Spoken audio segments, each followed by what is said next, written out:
प्यारे साथियों, स्वागत है आपके अपने चैनल डीआर एग्जाम में। दोस्तों, आपके लिए मैं मैथ का एनालिसिस लेके आ चुका हूँ। ठीक है, आज की फर्स्ट शिफ्ट का बहुत ही इंपॉर्टेंट क्वेश्चन ये मान लीजिए। ठीक है, ये मान लीजिएगा कि आपके मिनिमम 15 से लेकर 20 नंबर आपके इन्हीं टॉपिक से आने वाले हैं। ठीक है, 15 से लेकर 20 नंबर इन्हीं टॉपिक से आपके कवर हो जाएंगे। यदि आपके जो टॉपिक मैं आपको कर पा रहा हूँ, यदि वो इम्पोर्टेंट ना हो, वो आपके थोड़े वीक हो, तो उन पर अपनी पकड़ बना लीजिए। ठीक है, बहुत ही महत्वपूर्ण टॉपिक आपके साथ लेके आ चुका हूँ। दोस्तों, यदि चैनल पर पहली बार, चैनल सब्सक्राइब जरूर करें और दोस्तों के शेयर करें। पहला क्वेश्चन स्क्रीन पर, जल्दी से क्वेश्चन को सोल्व करिएगा। वीडियो को रोक के क्वेश्चन सोल्व करना, मैं क्वेश्चन आपको करवाता चलूंगा। ठीक है, स्पीड में क्वेश्चन जल्दी जल्दी कर पाऊंगा ताकि आपका टाइम खराब ना हो। पहला क्वेश्चन है कि किसी कक्षा में 40 विद्यार्थियों के प्राप्तांकों का औसत कितना दिया हुआ है? 86।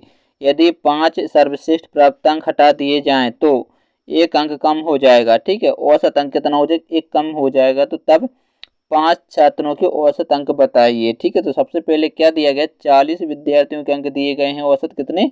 40 स्टूडेंटों के जो औसत अंक है वो कितने? 46 है। 86 है। गुणा कर दीजिए तो यहाँ पर टोटल आ जाएगा। ठीक है, 0 6 चौके 24, कैरी 2 और 32 और 2 कितना हो जाएगा? 34, यानी 3440 क्या हो जाएगा? टोटल हो जाएगा। फिर आपसे बोला जा रहा है कि 5 सर्वश्रेष्ठ अंक हटा दें तो औसत एक कम हो जाता है। पहले औसत कितना था बताइए? 86 था। एक कम हो जाता है यानी कितना बचेगा बताइए? 85। और कितने हट रहा है बताइए? 5। तो 40 में से जब अपन 5 माइनस करेंगे, यहाँ पर एक घटा दिया तो कितने बचेंगे बताइए? 35 बच जाएंगे। ठीक है, जब इसका अपन गुणा करेंगे यहाँ पर, ठीक है, तो 35 50 से गुणा करेंगे तो आपका आ जाएगा कितना? 2975। कितना आ जाएगा बताइए? 2975। अब इसको इसमें से क्या हटा देंगे तो उन पांचों का आपका आंसर आ जाएगा। ठीक है, आंसर तो नहीं है क्योंकि यहाँ पर क्या निकालना है? औसत निकालना है। चलिए घटाइए तो 10 में से 5 जाएगा, 5 बचेगा, यहाँ एक बढ़ेगा मतलब 8 हो जाएगा। 14 में से 8 जाएंगे तो 6 बचेंगे, यहाँ एक बढ़े 14 और यहाँ बचेगा 1 और यहाँ पर आ जाएगी 31। ठीक है, फिर अब यदि औसत निकालना है तो 465 में अपन भाग कितने का दे देंगे? 5 का। तो पचनम कितना हो जाएगा? 45। एक बचा 5 कितना हो जाएगा? 15, यानी 93 आपका बिल्कुल करेक्ट आंसर हो जाएगा। ऑप्शन नंबर सी क्या हो जाएगा? आपका राइट आंसर बन जाएगा। इस प्रकार से क्वेश्चन करना है। ठीक है, बढ़ते हैं दूसरे क्वेश्चन की ओर। दूसरा क्वेश्चन आपका पार्टनरशिप पर है। जल्दी से इस क्वेश्चन को सोल्व करने की कोशिश करिएगा। वीडियो को रोकना और वीडियो को सोल्व करना, मैं स्पीड में आपको करवाता चलूंगा। यदि वीडियो पसंद आए तो वीडियो को लाइक जरूर करें और अपने दोस्तों के साथ शेयर करें। ए और बी दो साझेदार हैं। ठीक है, कितने के अनुपात में पूंजी करते हैं? 4:3 में पूंजी लगाकर एक व्यवसाय में आरंभ करते हैं और 4 महीने बाद ए अपनी पूंजी का 1/4 भाग व्यवसाय से निकाल लेता है और जबकि बी अपनी पूंजी के 1/3 भाग व्यवसाय में मिला देता है।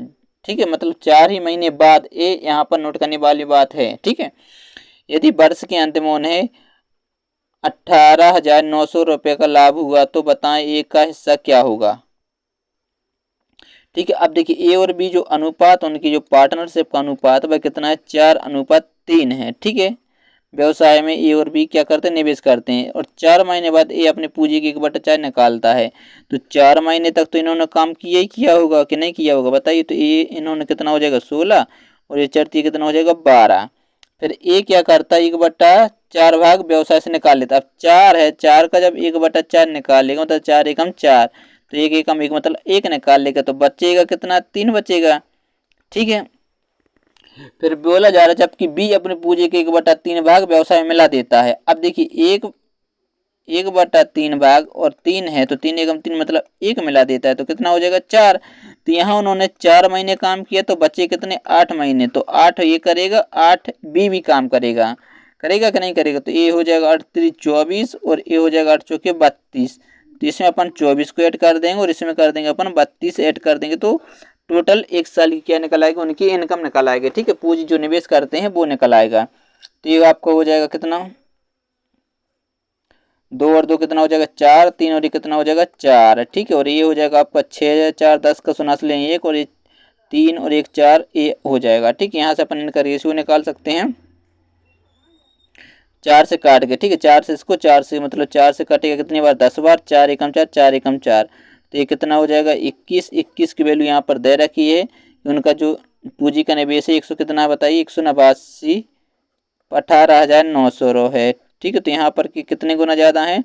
ये 21 नम्मा 900 मतलब 900 गुना ज़्यादा है। ठीक है, तो एक की वैल्यू कितनी निकल आएगी? 9 से। तो आपसे पूछा क्या है?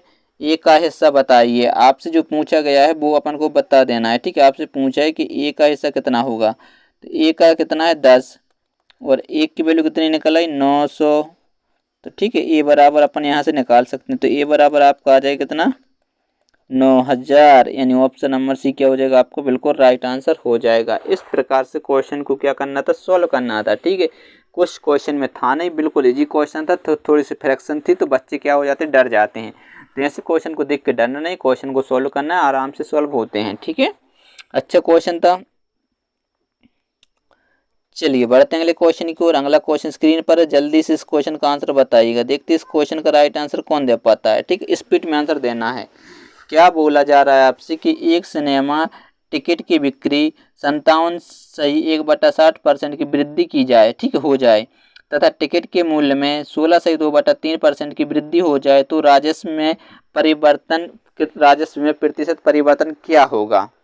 अब देखिए आपको यहाँ पर वैल्यू याद होनी चाहिए, तभी आप इस प्रकार के क्वेश्चन को कैसे कर सकते हैं, स्पीड में सॉल्व कर सकते हैं, ठीक है। अब 57.1/7% की यदि वैल्यू याद है तो आप आराम से कर सकते हैं, ठीक है। उसी प्रकार से 16/2/3 की वैल्यू याद है तो बिल्कुल आप आराम से कर देंगे, कोई क्वेश्चन में प्रॉब्लम नहीं होगी। नहीं तो क्या होगी, आपको प्रॉब्लम होगी। कैसे प्रॉब्लम होगी, क्या करेंगे आप, मैं आपको देखिए ये कर सकते हैं, ठीक है। बाकी आपको पता होना चाहिए, ठीक है, कि क्या करते हैं, इसका इसमें गुणा करते और ये जोड़ते और फिर उसमें आप भाग काटा पीटी करते तो इसमें क्या लग जाता है, आपको टाइम लग जाता है। तो इस प्रकार से अपन को बिल्कुल भी नहीं करना है, डायरेक्ट करना है, ठीक है। कैसे करना है, डायरेक्ट करता 57 सही 1/7। अब आपको पता होगा कि 1/7% की वैल्यू कितनी होती है, 14 सही 2/7 होती है। तो 14 कम 14 14 14 वैल्यू 14 चौके 56, 14 चौके 56, लगभग 4 गुना। तो 4 का यदि इसमें करते हैं तो 1 हो 56, ठीक, और प्लस 4, 4 दूनी कितना हो जाता है 8 और 1 7, तो 7 एकम 7 एक इसमें जो 57 पॉइंट वो आ रहा है, ठीक है। तो इसकी जो आपकी वैल्यू रहेगी 57 सही 1/, बताइए कितनी हो जाएगी, 57 सही 1/7% की जो वैल्यू है वो है 5/7, ठीक है। उसी प्रकार से 16 सही 2/3% की जो वैल्यू है वह है 1/6। तो क्या हो रही है यहाँ पर, वृद्धि हो रही, मतलब 7 की चीज 5 की वृद्धि। तो 7 पर 5 की वृद्धि कितनी हो जाए, 7 5 कितना हो जाएगा 12,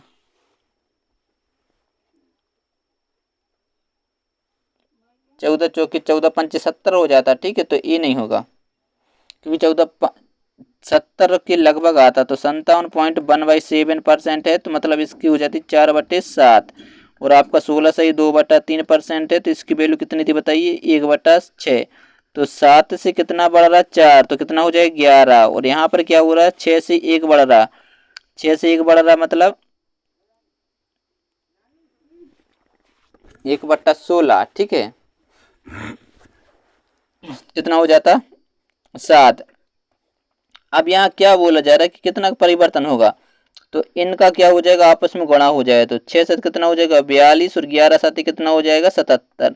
तो वृद्धि कितनी की, पहले 42 रुपए की बिक्री हो रही थी मान लो, अब 77 रुपए की बिक्री हो रही है। तो वृद्धि कितनी की हो रही, बताइए कितने की वृद्धि हो रही है। तो 7 में से 2 जाएगा 5 बचेगा और यहाँ 3 जाएगा मतलब 35 बचेगा, तो 42 से, ठीक है। तो यहाँ पर अपन परसेंटेज निकाल सकते हैं, ठीक, आराम से निकाल लेंगे, अब कोई दिक्कत नहीं होने वाली है, ठीक है। चलिए निकाल लेते हैं, काटा पीटी कर दीजिए। 5 से काट 7 से काटेंगे कितनी बार जाएगा 5 बार, 7 से कितनी बार जाएगा 6 बार, ठीक है। 7 42 7 पन्ना 35। अब देखिए 1% की वैल्यू आपको 1/6 की वैल्यू यहाँ पर ए दे रखी है, ठीक है। तो ये 5, तो 5 का इसमें गुणा कर देंगे, 16 सही 2/3% जो अपन 5 का गुणा करेंगे तो ये 16 पंच कितना हो जाएगा 80 हो जाएगा, और 2 पंच कितना हो जाएगा 10 और 3, तो 3 तिरका 9 मतलब 3 आ रहा, मतलब 83.1/3 क्या हो जाएगा आपका राइट आंसर हो जाएगा, यानी ऑप्शन नंबर बी आपका बिल्कुल करेक्ट आंसर बन जाएगा, ठीक है। इस प्रकार से ऐसे क्वेश्चन को सोल्व करना है। फ्रैक्शन में थे, अच्छा क्वेश्चन था, ठीक है, थोड़े हाई लेवल क्वेश्चन था क्योंकि यहाँ पर आपको वैल्यू याद होने जानी चाहिए। अपन ने इसका देखिए 16 पंच, देखिए इसको ऐसे लिख सकते कि नहीं लिख सकते थे, 16 2/3 और यहाँ गुणा कितने करे 5 का, ठीक है, क्योंकि 5, तो 16 पंच ये हो रहा था आपका 80 और 2 पंच कितना हो रहा था 10/3, तो 3 से कितनी बार जा रहा था 3 बार जा रहा, तो 3 इसमें ऐड कर दियो, बचा एक लिख दिया और ये 3 अपन ने जहीं के तहीं लिख दिया, ठीक है, अब आपको समझ में आ गया होगा। चलते बढ़ते हैं अगले क्वेश्चन की ओर। अगला क्वेश्चन ये रहा, ठीक है, जल्दी से इस क्वेश्चन को सोल्व करिएगा। परसेंटेज रेशियो के क्वेश्चन हर एग्जाम में आते हैं, लेकिन अब एमपी प्लस में भी अच्छी सही तरीके से आने लगे, 4 से 5 क्वेश्चन आने लगे। जल्दी से इस क्वेश्चन का आंसर दीजिएगा। क्या बोला जा रहा है कि किसी परीक्षा में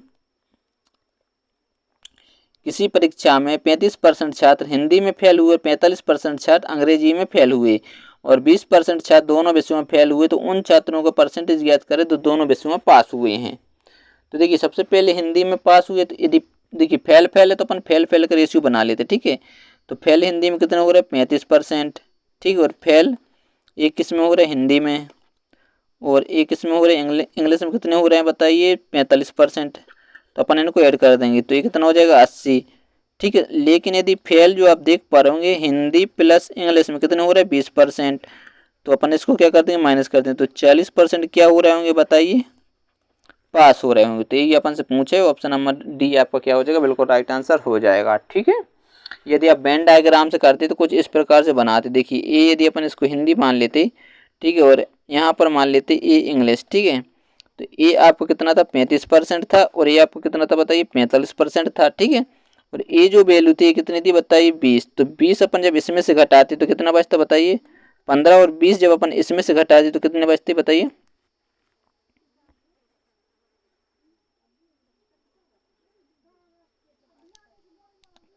25, ठीक है। तो इसको जोड़ दीजिए 40%, ठीक है। वैसे भी निकाल सकते हैं, कोई दिक्कत वाली बात नहीं है। चलिए बढ़ते हैं अगले क्वेश्चन की ओर।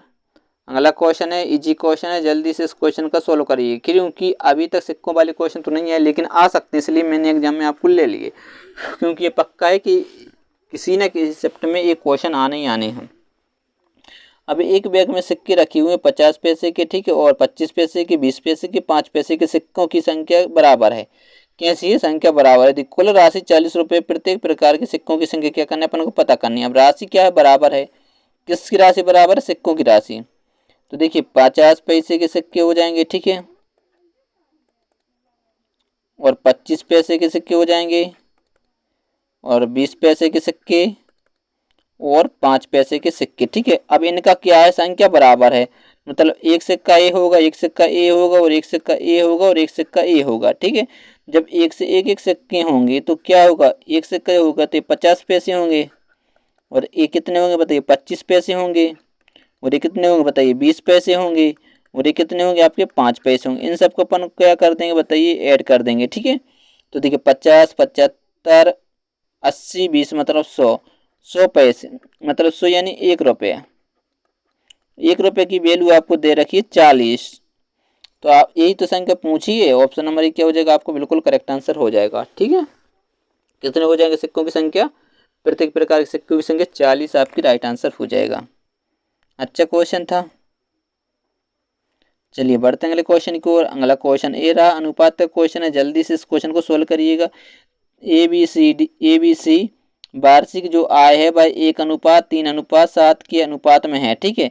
और ए और सी की कुल वार्षिक आय कितनी है, इकाई, दहाई, सैकड़ा, हजार, 10,000, लाख, मतलब 8 लाख रुपए है। तब बी की मासिक आय बतानी है। जल्दी जल्दी इस क्वेश्चन को सोल्व करिएगा। देखिए ए बी सी 3 व्यक्ति दिए गए हैं, ठीक है, ए बी और सी, इनकी जो रेशियो है वह 1:3:7 में है। फिर बोला जा रहा है कि ए सी की कुल वार्षिक आय कितनी है बताइए, ए और सी की, ठीक है। यहाँ कितनी हो रही, 7 और 1 8, 8 की वैल्यू आपको दे रखी है कितनी,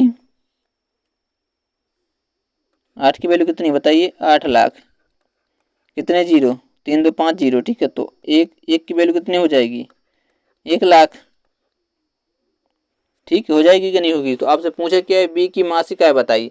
तो बी कितना है, 3, तो मतलब 1 लाख इंटू क्या करेंगे, 3, तो ये आपका आ जाएगा बी की आय, ठीक है। ये किसकी आय आ गई बताइए, बी की आय आ चुकी है। बी की आय आपको कितनी आ चुकी है, 3 लाख रुपए। लेकिन गौर करने वाली बात है, कहीं भी 3 लाख नहीं, और आप आंसर सी करते और क्या करते थे, आंसर दे देते, तो आपको क्या हो जाता, गलत आंसर हो जाता। सी क्या है, आंसर सही नहीं है, क्योंकि यहाँ पर बोला है कि मासिक आय बताइए। वार्षिक आय है तो अपन को बतानी कौन सी है, मासिक, मासिक यानी 12 का भाग देके। तो 12 दूनी कितना हो जाएगा 24, बच्चा 6, 12 25 60 और 3 जीरो लगा देंगे तो आपका राइट आंसर हो जाएगा ऑप्शन नंबर बी। बिल्कुल करेक्ट आंसर हो जाएगा। जल्दी जल्दी में आंसर स्टूडेंट सी लगा के आ जाएंगे, फिर बोलेंगे हम पे क्वेश्चन बढ़ रहा था, हमारे नंबर कम क्यों आए। ठीक, इसी प्रकार की थोड़ी छोटी छोटी सी जानकारी आपको रखना जरूरी है। ऐसी गलती अपन को नहीं करना। ठीक, यही गलती सुधारना है, इसलिए मैंने एक क्वेश्चन आपके सामने लेके आ चुका। तो चलिए अब अगला क्वेश्चन है, जल्दी से इस क्वेश्चन का आंसर बताइएगा। कितने समय में 72 रुपये 6.4% वार्षिक ब्याज की दर से 81 रुपये हो जाएगा। ठीक है, अब देखिए अमाउंट कितना है बताइए 8100 और प्रिंसिपल कितना है 72। तो यहाँ पर SI कितना आ जाएगा बताइए, घटा देंगे तो 9 आ जाएगा। SI 9 निकला है। अब अपन को क्या निकालना है बताइए, दर। तो दर बराबर क्या होता है बताइए, SI इंटू 100 बटे में P इंटू टाइम। ठीक है, मूलधन तो SI कितना निकला 9 इंटू क्या करेंगे 100 बटे में P कितना है बताइए 72 इंटू दर कितनी है, दर आपकी 6.1/4%, मतलब 6 चौके 24 और 1 25 बटे 4। तो यहाँ पर लिख देंगे 25 बट्टा क्या हो जाएगा 4। तो 4 कहाँ पहुँच जाएगा ऊपर। ठीक है, तो 4 यदि ये आपका 900 ये कितना हो जाएगा 72 इंटू 25, ये 4 ऊपर आ जाएगा तो 9 से काट देंगे। ठीक है, इसको काट दीजिए, 9 एकम 9, 9 8 72। ठीक है, 2 से काट, 4 एकम 4, 4 दूनी कितना हो जाएगा 8। तो 25 दूनी कितना हो जाएगा 50। ठीक है, तो 100 बटे क्या हो जाएगा 50, 50 दूनी 100, यानी 2 ईयर क्या हो जाएगा आपका बिल्कुल राइट आंसर बन जाएगा। यानी ऑप्शन नंबर ए क्या हो जाएगा आपका करेक्ट आंसर आ जाएगा। इस प्रकार के क्वेश्चन को ऐसे सॉल्व करना। अच्छा क्वेश्चन था। ठीक है, चलिए बढ़ते हैं अगले क्वेश्चन की। एक क्वेश्चन और है आपके सामने, जल्दी से इस क्वेश्चन को सोल्व करिएगा। ठीक है, स्पीड में इस क्वेश्चन को सोल्व करना है। ठीक है, देखते हैं इस क्वेश्चन को सबसे पहले कौन सोल्व कर पाता है। क्या बोला जा रहा है कि साधारण ब्याज प्रति वर्ष दर पर, ठीक है, कोई 15 वर्षों में 3 गुना हो जाता है तो कितनों वर्षों में 5 गुना होगा। अब देखिए राशि यदि अपन मान लेते हैं P, ठीक है, P अपने पास 100 रुपये था और वो 15 सालों में कितना हो रहा है 3 गुना हो रहा है। ठीक है, P जो है 3 गुना हो रहा है। ठीक है, अमाउंट कितना हो रहा है 3 गुना यानी 300 हो रहा है। तो ब्याज कितने का मिल रहा होगा बताइए 100 रुपये। ऐसा ही मिल रहा होगा कि नहीं मिल रहा होगा बताइए, मिल रहा होगा तो अपन यहाँ से दर निकाल लेंगे। दर बराबर मैंने अभी आपको बताया कि SI इंटू 100 बटे में मूलधन, मूलधन कितना है 100 और कितने समय 15 साल के लिए 15। तो 100 से 100 क्या हो जाएगा कैंसिल हो जाएगा। तो अपन S को काट देंगे, काटेंगे कि नहीं काटेंगे, 5 से काटेंगे, 5 5 की कितना हो जाएगा 20, 0 को 5 से काटेंगे 3 बार तो ये दर निकल आई। ठीक है, दर आप कितने 40/3। फिर आगे बोला जा रहा है कितने सालों में 5 गुना होगा, मतलब यदि यदि आपका 100 है तो कितने सालों में अमाउंट कितना होगा 5 गुना यानी 500 होगा। तो यहाँ पे कितने का ब्याज मिल रहा है बताइए 400 का। तो 400 का ब्याज मिल रहा है 100 पर, दर आपको दे रखी है। ठीक है, और प्रिंसिपल आपको दे रखा है। दर कितनी है ये 3 कहाँ पहुंच जाएगा ऊपर, ऊपर पहुंचेगा कि नहीं पहुंचेगा बताइए। 3 कहाँ जाएगा, ये वाला 3 कट के यहाँ पर आ जाएगा। ठीक है, ये 3 कहाँ पर आ जाएगा यहाँ पर। तो आप काट दीजिए, 100 से 100 कैंसिल, 400 से जाएगा कितनी बार 10 बार और 10 इंटू 3 कितना हो जाएगा आपका 300, 300 के 30 हो जाएगा। यानी ऑप्शन नंबर ये आपका बिल्कुल करेक्ट आंसर बन जाएगा। इस प्रकार से ऐसे क्वेश्चन को सोल्व करना। कुछ क्वेश्चन में था नहीं दोस्तों। यदि चैनल पर पहली बार चैनल सब्सक्राइब करो, दोस्तों के शेयर करें। मिलते हैं नेक्स्ट वीडियो में, तब तक के लिए बाय बाय।